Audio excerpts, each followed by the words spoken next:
Masjid Bukit Hidayah. Seterusnya tuan-tuan, puan-puan, para jemaah yang dirahmati Allah sekalian.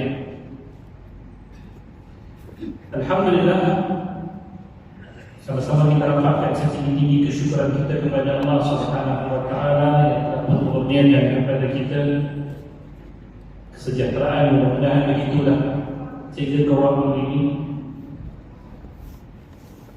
Dan kiranya inilah pertemuan yang pertama kita setelah daripada berlalunya Ramadan. Meskipun syawal ini telah pun berlalu, kita telah memasuki malam yang kedua daripada Dzulqa'dah. Namun kebiasaan bagi Nabi SAW dan juga para sahabat, bagi pertemuan pertama mereka sesama mereka selepas daripada Ramadan, mereka tidak lupa untuk mengucapkan kalimah taqabbalallahu minna wa minkum salihal a'mal. Mudah-mudahan Allah Subhanahu wa taala menerima amal kita semua dalam apa yang telah kita bangunkan di sepanjang Ramadan yang lalu dan menjadikan ia satu bahagian daripada amal-amal saleh kita untuk kita bawa bekal bertemu dengan Allah. Malam ini insya-Allah kita kembali menyambung perbincangan kita daripada tafsir surah Al-Baqarah yang telah kita mulakan caranya sekian lama, dan malam ini insya-Allah mudah-mudahan kita dapat menamatkan perbincangan kita daripada juzuk yang pertama. Masya-Allah tuan-tuan, sedar tak sedar inilah pelayanan kita dalam kita membicarakan ayat-ayat Allah, dan kita berusaha untuk memahaminya dengan upaya kita apa yang telah Allah berikan upaya tersebut. Nota saya untuk juzuk pertama ini sahaja tuan-tuan telah berjumlah 880 slide, yang mana kalau saya susun balik, insya-Allah ia mencukupi untuk dimuatkan dalam satu jilid tulisan tafsir yang sebenarnya bukan saya yang tulis, tapi ialah merupakan himpunan daripada tafsir-tafsir yang dirujuk padanya, terutama tafsir Ibnu Katsir dan yang lain-lain daripadanya. Apa yang saya doakan, mudah-mudahan ia menjadi jariah amal yang kita dapat gunakan selepas daripada kematian kita. Kita tahu salah satu daripada jariah amal yang kita dapat manfaatkan selepas kematian adalah ilmu. Apa yang Nabi SAW sebutkan, 3 perkara yang mana setiap daripada kita bila mati ia menjadi buah amal selepas kematian. Yang pertama, sedekah jariah kita. Yang keduanya, ilmu yang dapat dimanfaatkan. Dan yang ketiganya, doa anak-anak yang saleh yang mendoakan kita selepas daripada kematian kita. Malam ini insya-Allah kita menyambung bicara daripada firman Allah Subhanahu wa taala. Berbaki 2 ayat lagi sebelum daripada kita menamatkan juzuk yang pertama. Dari yang terakhir kita melihat bagaimana Allah Subhanahu wa taala menegaskan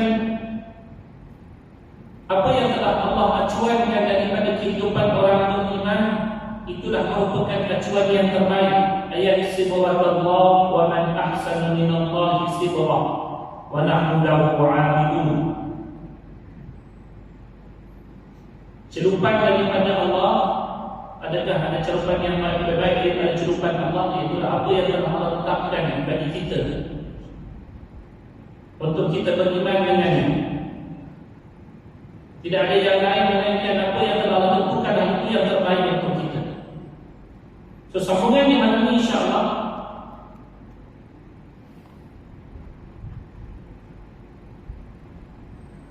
kita melihat daripada firman Allah Subhanahu wa taala. Allah menyebutkan yang terakhir kita bicarakan lepaskan 138.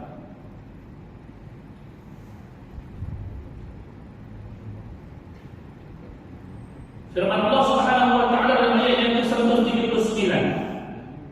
A'udzu billahi minasy syaithanir rajim. Bismillahirrahmanirrahim. Qul atuhajjuna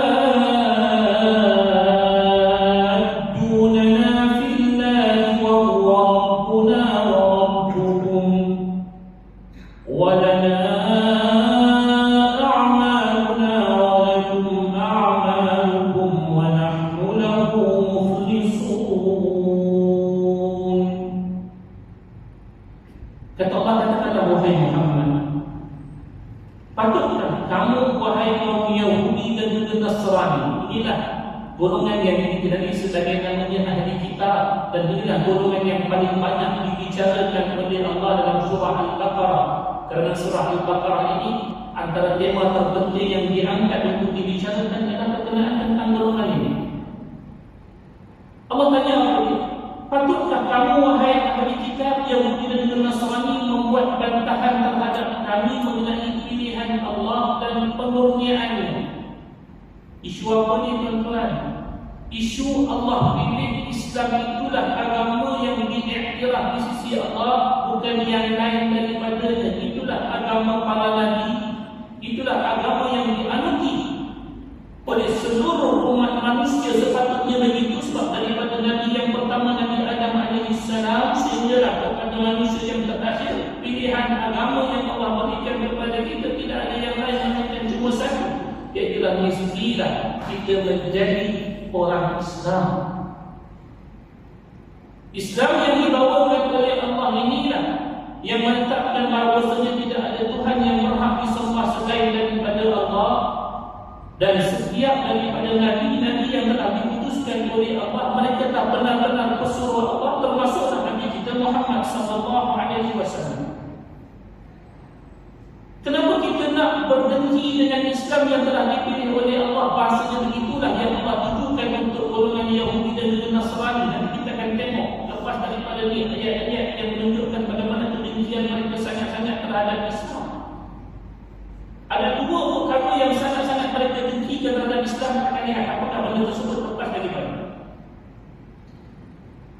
Sedangkan dialah Tuhan kami dan Tuhan kamu. Orang Yahudi, orang Nasrani, mereka turut sama mengiktiraf Allah Subhanahu wa taala sebagai Tuhan mereka. Cuma bagaimana mereka fahami tentang Allah itu benda yang lain. Tetapi kalau nak katakan Allah itu bukan Tuhan mereka, tidak. Mereka tetap mengiktiraf Allah itu adalah merupakan Tuhan mereka.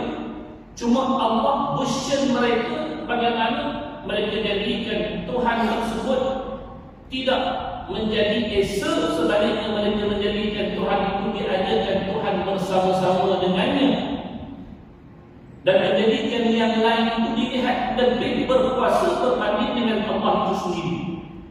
Kalau tanyakan kepada mereka contohnya berkenaan tentang Tuhan, mereka katakan bahawasanya Tuhan itu bukan hanya satu, tetapi Tuhan itu 3 dalam 1 ataupun 2 dalam 1 dan sebagainya. Contohnya bagi orang Kristian, mereka menganggap bahawasanya bagi Tuhan itu dia ada 3 entiti. Apa dia? Dia ada bahagian yang dinamakan sebagai Son of God, yang namanya Jesus. Dia ada Man of God, Man, dan dia ada Holy Spirit. Satu bahagian yang ketiga yang melengkapi bahagian ketuhanan tersebut tidak terpisah, 3 daripada satu tersebut. Ini dia yang terlihat sebagai Trinity. Tapi kalau kita pergi kepada Tuhan yang sebenar, kita dah bincang banyak pengujahan mereka untuk nak menetapkan bahawasanya ada yang lain daripada Allah itu menjadi Tuhan yang sebenarnya Tuhan, dia tak boleh begitu. Contohnya kalau kita katakan tentang Isa yang dianggap sebagai Tuhan, kita tanyakan kepada mereka, kalaulah Tuhan itulah yang dianggap sebagai entiti yang terkuat daripada 3 tersebut, maka siapakah Tuhan yang sebenar sebelum daripada Nabi Isa diputuskan? Sebab Nabi Isa diputuskan selepas para Nabi yang lain.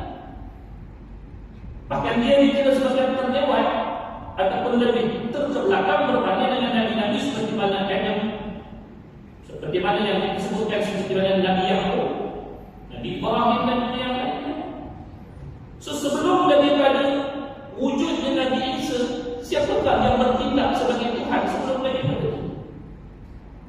Sedangkan kepercayaan mereka sendiri mengetahui bahawasanya sebelum daripada Nabi Isa itu mereka katakan dilantik menjadi Tuhan. Sebelum itu tak pernah jadi Tuhan. So pada ketika itu, kalau ada yang katakan yang paling berkuasa itu ialah Isa, Isa tidak menciptakan akan langit dan juga bumi. Apa yang dikatakan pentaulihan Isa itu pada kepercayaan mereka adalah sebab daripada dia disamakan tertolong dalam peristiwa penyaliban tersebut, kemudian dibangkitkan semula sebagai Tuhan. So, kalau begitu, Isa tak ada berkuasa berbanding Tuhan yang sebelum daripada dia. Begitulah juga kepercayaan orang Yahudi yang menganggap bahawasanya Yahuza sebagai anak Tuhan. Maka pada ketika itulah kita katakan siapakah Tuhan sebelum daripada Yahuza, pasti dia lebih berkuasa.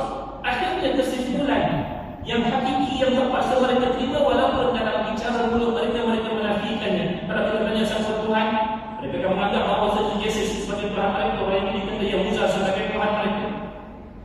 Tapi akhirnya dalam bicara yang jujur, ketiga-tiga kita terpaksa mengiktiraf bahawasanya Tuhan yang sebenarnya itu tak lain katakan ialah Allah, yang mana dialah yang telah menciptakan langit dan juga bumi, yang telah menyusun akal segala-galanya daripada alam ini. Sehinggalah Nabi Isa itulah yang telah diciptakan oleh Allah sebagai Nabi. Begitu juga dengan Yahuza yang datang kepada mereka itu merupakan makhluk yang telah Allah ciptakan. Bahkan Nabi Muhammad SAW yang menjadi Nabi sebagai akhir Nabi akhir zaman, meskipun kita mengiktiraf kemuliaannya, kita sama sekali tidak akan menjadikan baginda sebagai bahagian daripada ketuhanan. Sebab Nabi Isa, Nabi Muhammad tetap manusia seperti mana manusia-manusia lain yang diciptakan, melainkan mereka itu diberikan wahyu dan kemukjizatan serta dimuliakan oleh Allah Subhanahu. Maka nak dengki apa? Allah itulah Tuhan kami, Dia yang menciptakan kami, Dia yang menciptakan kami. Tetapi kita tahu kesudahannya kalau kita bertekak dengan penghujatan begini pun, orang yang tetap tegar dengan cara mereka beragama, mereka takkan merubah apa-apa kalau kita berhujah 1000 hujah sekali itu. Sebab apa yang menjadi kebiasaan bagi mereka, mereka tidak merujuk kepada kitab suci mereka untuk mereka nak menegakkan kebenaran. Kalaupun mereka nak pilih sesuatu kebenaran, mereka hanya akan memilih pada ayat-ayat yang mereka hendak pilih, tapi mereka takkan merujuk kepada keseluruhan Injil mereka. Tentang dengar contoh isu baru ni, tentang penggunaan kalimah Allah, demokrasi Brother Syahdi dan lihat saya dengar ulasannya. Kalau mereka tak bertegas untuk menggunakan kalimah Allah bagi terjemahan Tuhan tersebut, jawabnya mereka sendiri akan terjerat untuk menukarkan kalimah Allah itu bagi ke semua maksud Tuhan mereka. Mereka akhirnya akan bertentang dengan hakikat yang ada dalam kitab mereka sendiri. Di mana kita tahu penterjemahan yang diinginkan oleh mereka ini hanyalah sesuatu tempat dari tempat-tempat yang mereka nak gunakan sebagai unsur dakwah untuk Islam. Kadang-kadang kalimah Allah itu ditukarkan bagi maksud God, bagi maksud Tuhan dalam seluruh makna-makna dalam kitab mereka. Ada bahagian-bahagian yang akhirnya mereka terpaksa menerima bahawasanya Allah itulah Tuhan yang paling berkuasa berbanding Nabi Isa itu sendiri. Tapi mana mungkin mereka akan menukar pada tempat tersebut dengan kalimah Allah. Anda cari apa yang telah dikongsikan oleh Brother Syafii berkenaan dengan alasan beliau terhadap perkara ini, dan beliau sudah berhujah dengan pihak tersebut untuk melihat adakah sepatutnya sewajarnya kalimah Allah itu diterjemahkan dengan nama Allah Subhanahu wa taala. Jawabnya tidak.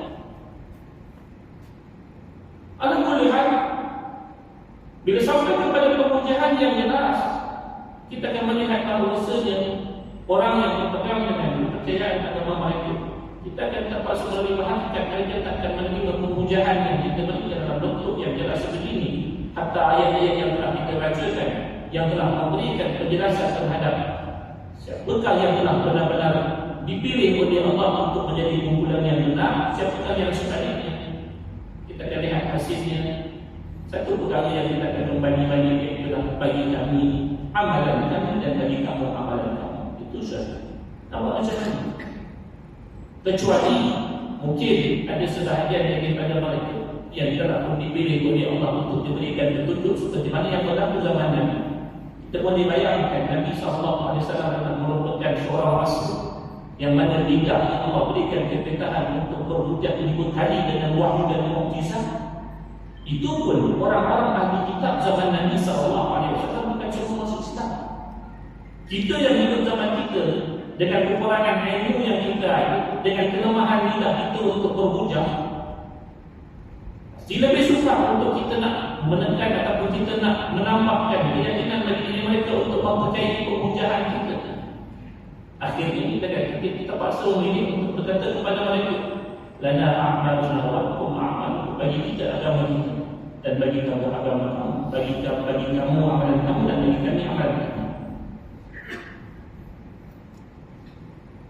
Dan kami akan mengerjakan amal dengan ikhlas kepada-Nya wa nahnu lahu mukhlisun. Ini merupakan terjemahan yang kita nak lihat apa bicara sebenarnya. Dalam ayat ini sebenarnya Allah Subhanahu wa taala hantarkan kepada Nabi sallallahu alaihi wasallam bimbingan bagi tujuan bagi juga nak menyanggah hujah tak kala mana berdebat dengan orang-orang musyrikin yang memerintahkan kepada baginda agar bertanya kepada orang-orang musyrikin, katakanlah apakah kalian memperdebatkan dengan kami tentang Allah, termasuk daripada kalangan orang musyrikin. Walaupun kita dengar tentang orang musyrikin ini, kita dah terbayang orang Makkah saja, ya. Orang Kristian, orang-orang Yahudi juga termasuk dalam kalangan orang-orang yang mensyirikkan akan Allah. Bagaimana orang Yahudi, orang Kristian mensyirikkan akan Allah? Iaitulah dengan cara menjadikan ada Tuhan yang lain daripada Allah, menjadikan Nabi Isa sebagai Tuhan yang lain selain daripada Allah, menjadikan Yahuza lain daripada Allah.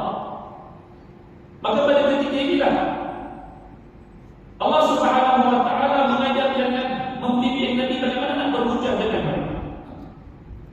Iaitulah mereka diminta ataupun Nabi SAW diminta untuk bertanyakan, katakanlah apakah kalian memperdebatkan kami tentang Allah Subhanahu wa taala yang sebelum daripada ini mereka berdebat dengan kita. Contohnya kita kata Tuhan kita Allah, Tuhan mereka kata Yesus ataupun Yahuza. Tapi kesudahan hati bila mana suara yang menyatakan Allah itulah yang lebih layak untuk diangkat sebagai Tuhan, tuan-tuan dan lihatkan bagaimana kalimah Allah itu dirundukkan oleh golongan tersebut pada hari ini kita dengar orang Kristian hendak menggunakan kalimah Allah bagi kita cuci balik, sedangkan satu ketika dahulu keadaan yang agak pelik, agak ganjil. Walaupun ianya masuk kepada kita lewat waktu ini, perkara ini berdasarkan perbincangan 10-20 tahun ataupun 30 tahun yang lalu, tapi kiranya terlewat. Maksudnya sebelum daripada 30 tahun sebelum daripada ini, benda ini tak pernah wujud dalam masyarakat kita perkara ini. Ada orang kata ianya telah digunakan dalam masyarakat Arab, ianya telah tersusuri sejarah, ianya juga digunakan lewat waktu, bukan daripada seawal waktu kemunculan agama Kristian ini. Ini masa untuk umat Islam kembali menekuni isu ini untuk lebih kita faham. Bila mana timbul isu, pergi cari maklumat-maklumat yang boleh kita menambah pengetahuan tentangnya.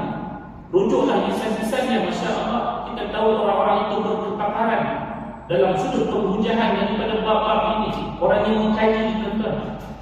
Kalau macam kita kena baca kaji itu selepas daripada kita baca lah maksudnya. Tapi kalau macam sebutkan nama seperti mana Brother Syakiri, Brother Firdaus Romo itu, tentang ikuti misalnya tentang baca perasaan mereka. Hatta pihak berkuasa kita sendiri ada insan-insan yang diminta untuk menekuni perkara ini. Itu sebab kita kata pihak habis ini ada dalam Islam dan Islam dalam isu ini bertegas. Sebab mereka telah mengetahui tentang bagaimana proses ini datang kepada kita, datang isu ini datang kepada kita. Kita telah berbahas tentang isu ini bukan sahaja itu. Walaupun isu ini kembali ditimbulkan akibat daripada isu perundangan, tetapi perkara ini dalam sendiri, dia bukan sahaja itu. Beberapa kali percobaan untuk menggunakan perkara ini sebelum daripada memasukkan nama Allah dalam kitab mereka.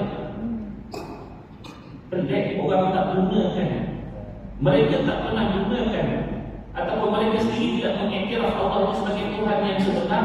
Sebagai kita tanyakan kepada mereka sendiri, maksudnya penganut agama tersebut sendiri, siapa Tuhan kamu? Penganut agama mereka sendiri akan menyatakan bahawasanya Yesus itu Tuhan mereka. Tiba-tiba mereka suka-suka untuk menukarkan kalimah Yesus itu kepada Allah. Pelik. Katalah contohlah, Alhamdulillah kita ni ayah kita sekian lama, ayah yang saja dimaklumi, nama kamu apa dia, nama kamu sekian-sekian, ayah bin sekian-sekian. Kita dah guna nama ayah kita tu sekian nama dah. Orang kenal ayah kita sekian nama dah. Kita anak daripada sekian simpulan demi simpulan. Itu ayah kita. Tapi tiba-tiba tuan-tuan, ayah si hamba Allah ni dah meninggal dunia. Dah tak ada cerita lama orang kata. Dah jadi anak yang terkenal dengan anak daripada simpulan demi simpulan. Tiba-tiba satu hari muncul orang ni. Dia beria-ria nak tukar nama dia bin kepada siapa? Ayah itu yang nak tukar nama. Sedangkan ayah itu memandang dimaklumi surat beranak pengesahan semua orang kata ini anak simpulan bin simpulan. Kalau tanya pada dia, yang kamu nak tukar nama ni pasal apa? Tak ada apa-apa saja saya nak tukar nama ayah saya. Orang suspek tak dia. Mesti orang suspek. Kenapa nak tukar nama ayah? Apa rasanya? Pergi pejabat pendaftaran tu. Pejabat pendaftaran tanya, nak tukar nama ayah macam tu? Ada berita ke kamu ni anak awal? Tak ada saja tukar nama. Saja nak terjemahkan nama ayah saya ni pada nama yang lain. Contoh Allah.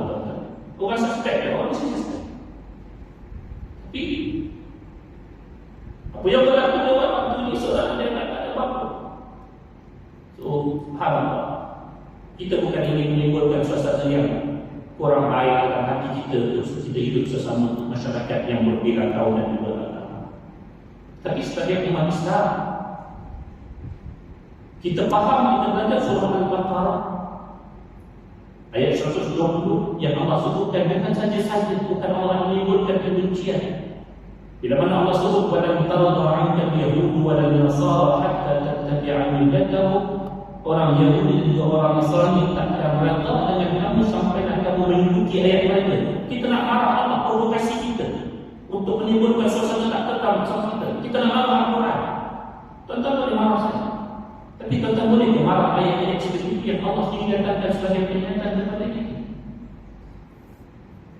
Kita sendiri adalah rakan yang beragama lain daripada agama Islam. Saya sendiri adalah rakan yang beragama Kristian.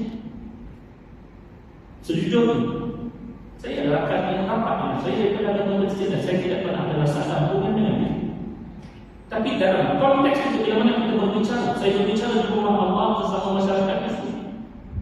Perkara ini perlu diperingatkan. Mungkin hari ini kita kata saya tak ada masalah, bukan saya tiap hari saya datang kuliah. Saya tiap hari saya tahu tentang isu-isu berkenaan tentang ini dan insya-Allah mudah-mudahan akidah saya terjadi. Tapi persoalan ini bukan persoalan kita semata-mata. Persoalan ini melibatkan anak kita. Persoalan ini melibatkan cucu kita pada masa hadapan. Sedangkan kita tahu matlamat kepada perubahan tersebut, penterjemahan tersebut, apa matlamatnya? Tak perlu saya nyatakan, kerana sendiri punya mengetahuinya, boleh membaca secara orang kata sekilas ikan di air, sudah tahu tentang begini. Alhamdulillah, Allah Subhanahu wa taala telah ajarkan kepada Nabi sallallahu alaihi wasallam bagaimana nak berhujah dengan golongan ini. Bagaimana bezanya kita dengan mereka daripada sudut bertuhankan Allah Subhanahu wa taala. Kalaupun mereka hanya cuba juga untuk nak bawa masuk juga Allah itu sebagai sebahagian daripada entiti ketuhanan mereka, agar kita dapat melepur satu ketika nanti untuk menerima bahawasanya apa yang cuba dibawakan daripada dakwah semua agama itu sama sahaja sebab kita asal-asalnya bertuhan dengan Tuhan yang sama. Contohnya begitu. Tapi beza kita dengan mereka, apa yang terkandung dalam ayat ini itulah wa nahnu lahu mukhlisun, dan kami bagi Tuhan yang namanya Allah Subhanahu wa taala ini, kami benar-benar mengikhlaskan sembahan kami untuk dia, tidak seperti mana kamu. Bila mana kita beribadah, ikhlasnya kita dalam beribadah, iaitu menjadikan hanya Tuhan itu yang namanya Allah sebagai Tuhan yang disembah, tidak yang lain daripadanya.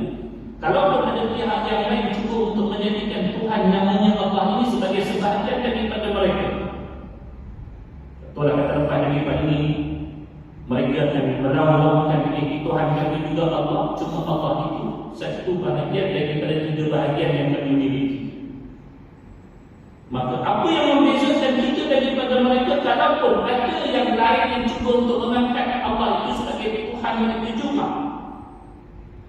Bezanya kita daripada sudut amal kita, lana a'maluna wa lakum a'malukum, bagi kami amal kami takkan sama seperti mana amal kamu, agama kami takkan sama seperti mana agama kamu. Pada sudut yang bagaimana? Iaitulah pada sudut kita mengikhlaskan diri kita, tak kala mana kita menyembah Allah Subhanahu wa taala, tidak ada sama sekali siapa-siapa ataupun apa-apa yang selain daripada Allah untuk kita sembah di kala tersebut. Maka inilah kaedah pemujahan yang diajar oleh Allah Subhanahu wa taala. Tak kala mana Nabi sallallahu alaihi wasallam berhadapan dengan golongan tersebut yang kiranya cuba untuk nak melunakkan penerimaan umat Islam terhadap kewujudan mereka di kala tersebut. Sebab Nabi sallallahu alaihi wasallam kita faham daripada seawal hidup di Makkah lagi dalam hal agama, baginda akan ada ketegasan yang sangat-sangat tegas. Surah Al-Kafirun contohnya bila mana kita dengar bagaimana Nabi berhadapan dengan golongan musyrikin yang cuba untuk melunakkan Nabi agar Nabi menerima juga Tuhan mereka dengan cara bergilir. Hari ini kamu sembah Tuhan kami, esok kami sembah Tuhan kamu. Kira cilap itu. Nabi diajar oleh Allah, "Ya ayyuhal kafirun, la a'budu ma ta'budun, wa la antum 'abiduna ma a'bud, wa la ana 'abidu ma 'abadtum, wa la antum 'abiduna ma a'bud. Lakum dinukum waliyadin." Maka dalam konteks untuk di Madinah, ayat ini adalah merupakan ayat-ayat yang menunjukkan keperluan untuk bertegas dalam menetapkan prinsip beragama, iaitulah antaranya prinsip ketuhanan. Tuhan kami takkan sama dengan Tuhan kamu. Kalau kamu cuba untuk menggunakan nama Allah bagi Tuhan kamu, contohnya, walaupun kami tak pernah berlaku untuk kehidupan agama mereka sebelum daripada ini, tapi ia tetap akan ada bezanya. Tak kala mana kita beramal, tak kala mana mereka beramal. Cuba tanyakan kepada mereka saat kamu berdoa, nama siapakah yang kamu akan sebut? Mereka tak menyebut dengan nama Allah. Kita bila kita berdoa Allahumma, wahai Tuhan kami, ya Allah, ya Tuhan kami.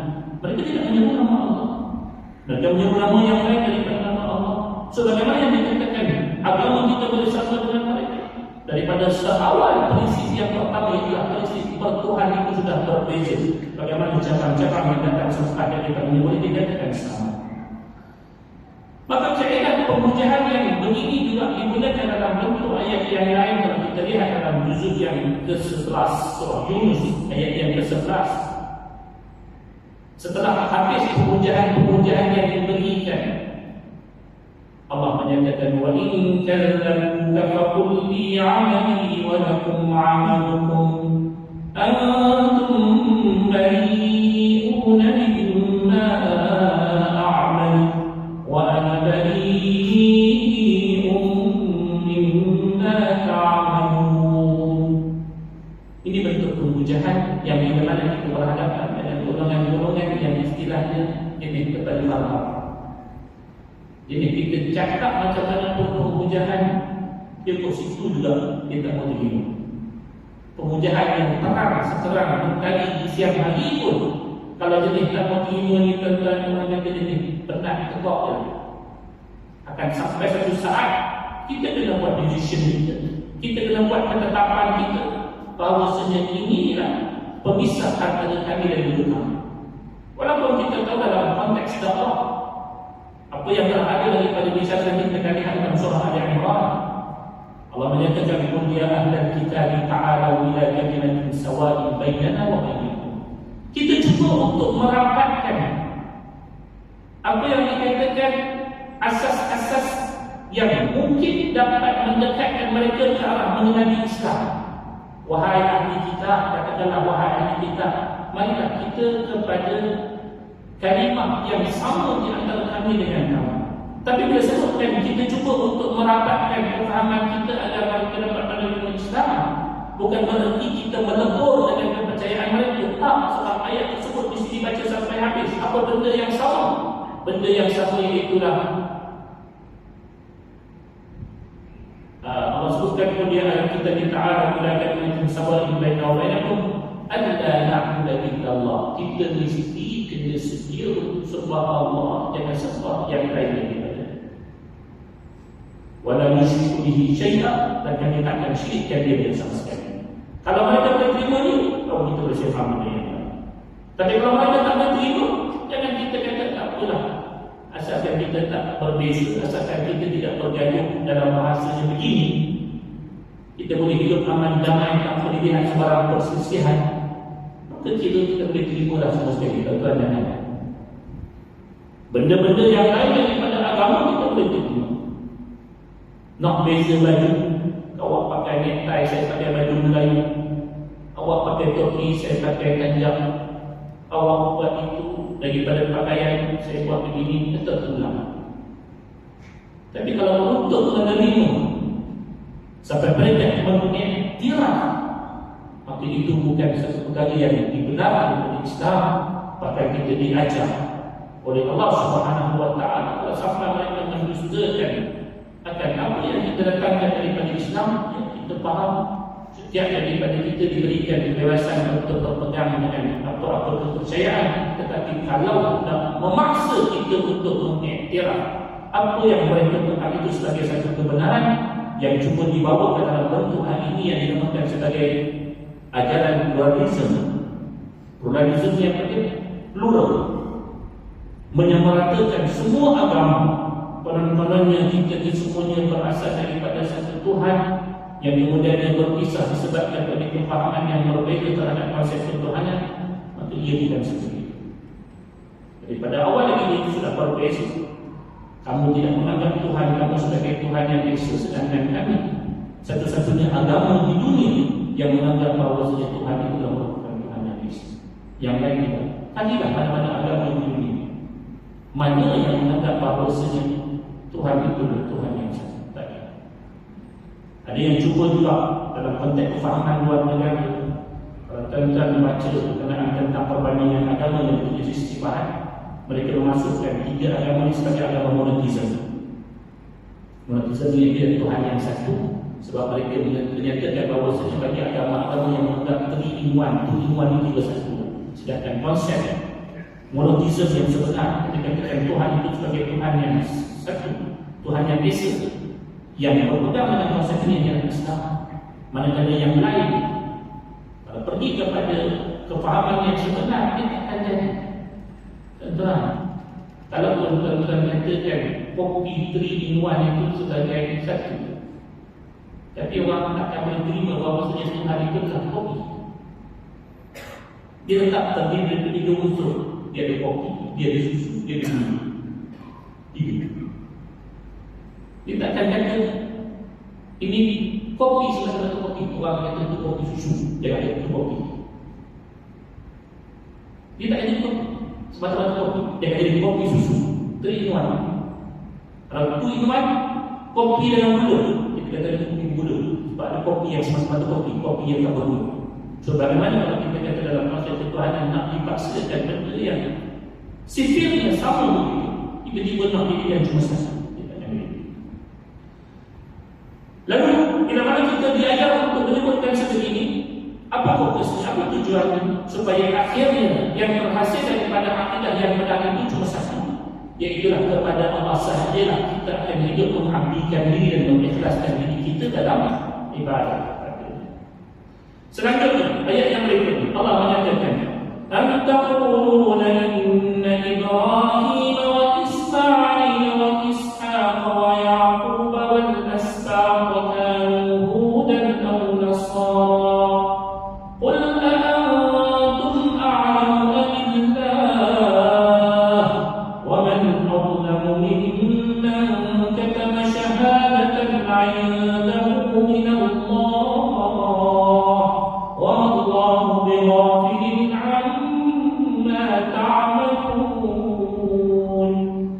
Bila mana mereka itu gagal berhujah daripada sudut ketuhanan, bila mana mereka gagal berhujah daripada sudut ketuhanan, mereka cuba menyeret para nabi yang mereka tahu kita muliakan. Sebutkan tentang Nabi Isa, kita muliakan. Sebutkan tentang Nabi Musa, kita muliakan. Bahkan sebutkan tentang Nabi Ibrahim, Ishaq, Yaqub serta anak keturunannya, kita muliakan mereka atas sifat mereka sebagai seorang nabi. Bila mana mereka tahu kita muliakan mereka sebagai seorang Nabi, apa yang cuba mereka nak pujuk kita untuk menerima mereka juga dalam pihak yang benar. Mereka cuba membawakan satu naratif yang kita dengar ini Allah kata apa dia. Atau patutkah kamu menyatakan bahawa Nabi Ibrahim, Nabi Ismail, Nabi Ishaq, Nabi Yaqub beserta anak-anaknya mereka semua adalah orang-orang Yahudi dan juga Nasrani, padahal agama mereka telah pun ada sebelum adanya agama Yahudi dan juga agama Kristian tersebut. Katakanlah wahai Muhammad, adakah kamu lebih mengetahui ataupun Allah? Dan siapakah yang lebih zalim daripada orang yang menyembunyikan keterangan yang saksi dan bukti yang telah diberikan Allah kepadanya?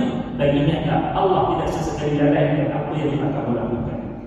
Tuan-tuan, tadi kita melihat bagaimana hujah ketuhanan yang cuba memaksa untuk kita menerima Yahuza atau Yesus itu sebagai Tuhan.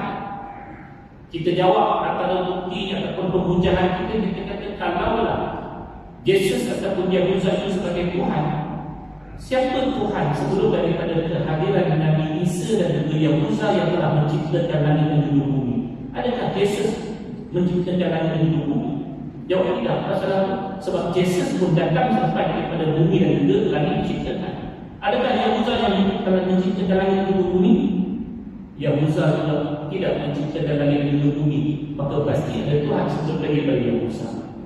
So bila mana mereka cukup menyeret para anbiya yang lain juga seolah-olah menganut agama mereka, kita tanya balik, sejarah kemunculan agama Kristian dan juga Yahudi ini bila dimunculkan? Agama Yahudi ini mereka katakan muncul selepas daripada kedatangan Nabi Musa AS. Agama Kristian muncul selepas daripada kemunculan Nabi Isa AS.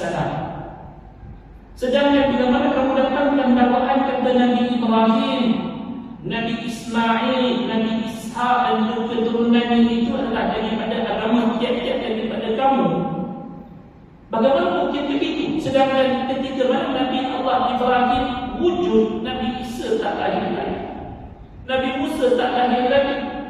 Macam mana tiba-tiba dikatakan Nabi Allah Ibrahim menganut satu agama yang wujud selepas dia Nabi? Kan balik. Tak boleh timbul oleh akal. Benar ni. Tapi inilah cara mereka nak melembutkan hati kita supaya kita menerima mereka sebagai sebahagian daripada agama yang benar. Penonton-penonton, bila mana mereka menyandarkan kepada agama tersebut turut sama, Nabi Ibrahim menganutnya, Nabi Ismail menganutnya, Nabi Ishaq menganutnya. Bila dengar macam tu, konon-kononnya kita akan turut respect sebab kita juga menyayangi Nabi-Nabi. Tapi bila mana kita tanyakan soalan yang Allah sendiri nyatakan ini, orang yang waras pasti takkan dapat menerima naratif tersebut. Sebab apa? Sebab mana mungkin Nabi-Nabi yang lahir sebelum daripada agama itu muncul, tiba-tiba dikatakan menganut agama yang dikatakan muncul selepas daripada mereka ini telah berwafat. Tak boleh terima dia. Maka di kali inilah Allah kata, adakah kamu lebih mengetahui berbanding dengan Allah tentang agama Nabi-Nabi tersebut? Soal ini ditanyakan pada zaman Nabi Muhammad SAW yang telah berlalu ratusan tahun. Nabi-Nabi tersebut telah berwujud sebelum daripada itu. Sedangkan ayat yang Allah menjelaskan bahawasanya dia mengingkari dakwaan golongan-golongan yang mendakwa bahawasanya Nabi Ibrahim serta para Nabi yang datang sesudah daripadanya adalah merupakan sebahagian daripada penganut agama mereka, baik agama Yahudi maupun agama Nasrani. Dua-dua agama ini tidak ada kaitan dengan para Nabi. Hatta Nabi yang disandarkan kepada yang terhampir dengan mereka sekalipun seperti mana Nabi Musa dan Nabi Isa, dua-duanya tidak menyatakan bahawasanya mereka tak daripada kalangan Yahudi maupun Nasrani. Maka dengan itulah Allah Subhanahu Wa Taala takkan mana dakwaan tersebut cuba didatangkan bagi melunakkan diri umat Islam untuk menerima kehadiran mereka selain daripada Islam itu sendiri. Maka Allah mempersoalkan dakwaan tersebut. Adakah mereka itu lebih mengetahui tentang urusan agama para Nabi yang sebelum daripada mereka, sedangkan mereka tak hidup pun satu zaman dengan Nabi tersebut? Bagaimana mereka boleh mengatakan bahawa Nabi Ibrahim adalah merupakan bahagian daripada mereka? Ataupun sekurang-kurangnya jika katakan bahawa Nabi Ibrahim sedikit tak hidup pada zaman Nabi Isa. Nabi Ibrahim dan juga anak keturunannya yang hampir tidak hidup pada zaman Nabi Musa. Bagaimana kamu boleh menyatakan bahawa Nabi tersebut mengikuti agama yang kamu dakwa adalah merupakan agama yang benar di sisi kamu tersebut? Maka Allah memberitahu kepada mereka bahawasanya para nabi tersebut sudah tentu bukanlah penganut bagi agama-agama yang mereka dakwakan tersebut. Sebaliknya agama yang sebenarnya bagi nabi-nabi tersebut seperti mana yang telah Allah jelaskan dalam surah Al-Imran ayat yang ke-67. Maka Ibrahim Yahudiyyan wa la Nasraniyyan walakin kana hanifan musliman wa ma kana minal musyrikin. Ini merupakan satu tamparan daripada Allah. Tak kala mana mereka mendakwa sewenang-wenang para nabi telah merupakan pengikut kepada agama mereka, Allah sendiri yang bertanggungjawab. Tidak yang dikatakan Nabi Ibrahim itu sebagai pemeluk agama Yahudi dan bukan juga sebagai pemeluk agama Kristian. Sebaliknya agama yang benar yang dianuti oleh Nabi Ibrahim dan juga anak keturunannya adalah merupakan agama yang didasari dengan dasar tauhid, iaitu sebagai seorang muslim dirinya itu menganut agama tersebut, iaitulah yang dikatakan muslim itu apa dia? Yang dia taat dan juga berserah bulat-bulat kepada Allah, tidak yang lain daripada ini. Dan apa yang mereka cuba bawakan daripada dakwaan terhadap syiriknya para nabi tersebut dengan menganut agama-agama mereka, sama sekali tidak berlaku begitu. Sebab Nabi Ibrahim tak pernah menerima sebarang konsep syirik dalam hidup begini. Kita tahu bagaimana Nabi Ibrahim yang telah memusnahkan patung-patung. Bagaimana pula Nabi Ibrahim boleh menerima konsep syirik adanya yang lain daripada Allah sebagai Tuhan bersama-sama? Tak boleh. Nabi Ibrahim terkenal dengan cerita hatta daripada kalangan ahli kitab pun mereka tahu bagaimana Nabi Ibrahim memusnahkan patung-patung. Kalau patung-patung pun dimusnahkan oleh Nabi Ibrahim, bagaimana ada pula entiti yang lain hatta daripada kalangan manusia sendiri boleh diangkat menjadi Tuhan? Tak boleh. Maka atas pembohongan dakwaan-dakwaan tersebut, Allah telah pun mengancam di hujung ayat ini dengan ancaman yang keras. Waman aqdama mimman katama syahadatan 'indahu min Allah wa wallahu bighafilin 'amma ta'malun.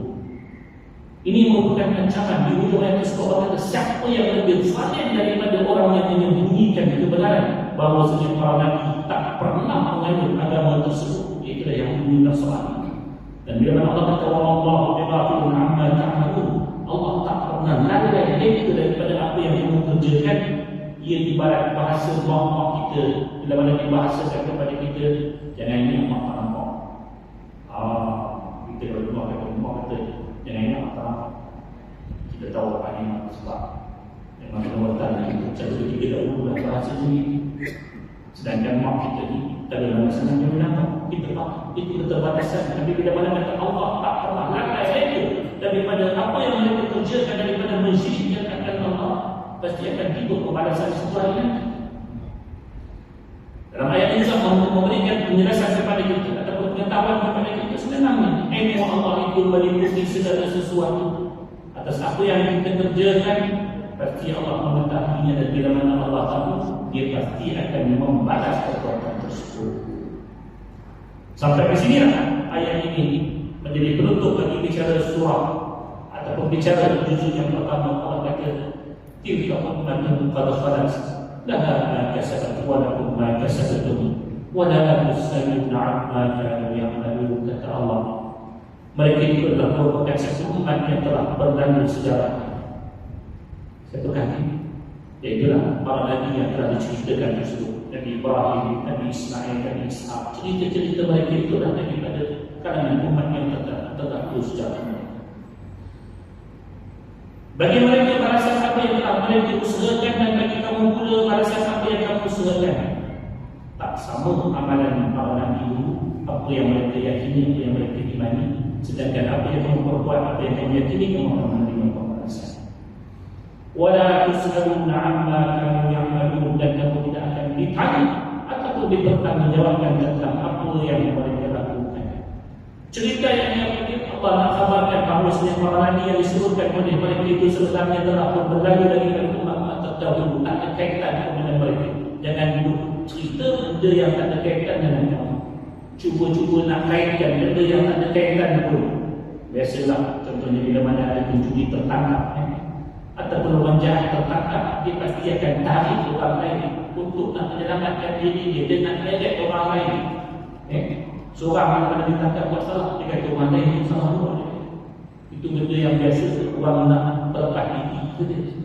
Sedangkan kadang-kadang yang cuba dikaitkan itu tak ada kaitan pun dengan apa yang sedang diragukan daripada kesalahan orang yang melakukan kesalahan tersebut. Ini bagi nak mengkhabarkan kepada mereka bahawa pengakuan mereka sebagai anak keturunan mereka tidak akan berguna bagi mereka tanpa mengikuti jalan mereka. Mereka cuba nak kaitkan para nabi ini sebahagian daripada mereka.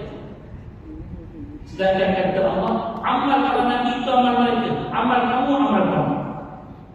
Kalau kamu sedang mendakwa keturunan daripada nabi, tapi kamu tidak beramal dengan amal yang sebetulnya seperti mana yang telah dilakukan para nabi, kamu takkan pernah selamat daripada azab Allah Subhanahu wa taala. Sebab Allah sebutkan, "Tilka ummatun qad khalat laha ma kasabat wa lakum ma kasabtum." Kamu kena betulkan balik akidah kamu. Kamu kena betulkan balik apa yang telah kamu silap percaya tersebut, supaya berbetulan dengan apa yang telah dibawakan oleh Nabi sebelum daripada kamu.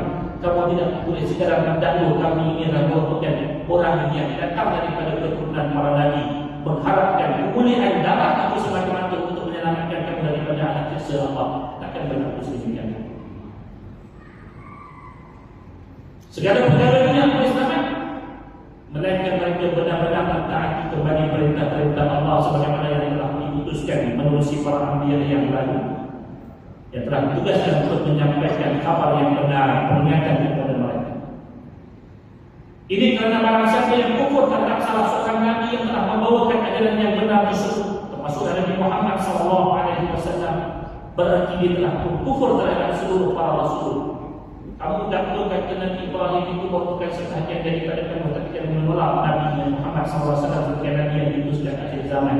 Kalaupun kamu dakwa nak mengikuti ajaran Nabi Ibrahim, tapi kamu tak ikut ajaran Nabi Muhammad, kamu bukan sesiapa yang dikira sebagai orang yang selamat, orang Muslim. Kita tolak satu ajaran Nabi, tak kira lah Nabi mana sekalipun, maka pada ketika itulah kita tak dikira sebagai orang yang kufur. Apatah lagi kepada penghulu para nabi Nabi Muhammad SAW yang sepatutnya seluruh umat yang datang selepas daripada Nabi Muhammad, pegangan mereka, anutan mereka, agama mereka istilah bersasarkan kepada apa yang telah Allah utuskan Nabi Muhammad, dengan yang tidak boleh lagi kita kata kita berpegang dengan apa yang telah mendatang sebelum daripadanya daripada syariat, apatah lagi agama dan bersumber kepercayaan Nabi yang terdahulu daripada Nabi Muhammad merupakan agama yang sama, itulah Islam yang diiktiraf oleh Allah Subhanahu wa taala. Wallahu taala alam. Habis bicara juzuk yang pertama, mudah-mudahan Allah berikan kita untuk sambung juzuk yang kedua yang kiranya lebih menarik, sebab juzuk yang kedua ini selain daripada bicara tentang umat yang terdahulu, juzuk yang kedua juga banyak menguatkan tentang hukum. Dan setiap dalam tarikh nanti insya-Allah pada minggu yang akan datang kita akan sambung. Bismillahirrahmanirrahim. Alhamdulillahirabbil alamin wassalatu wassalamu ala sayyidil mursalin nabiyina Muhammad wa ala alihi washabbihi ajma'in.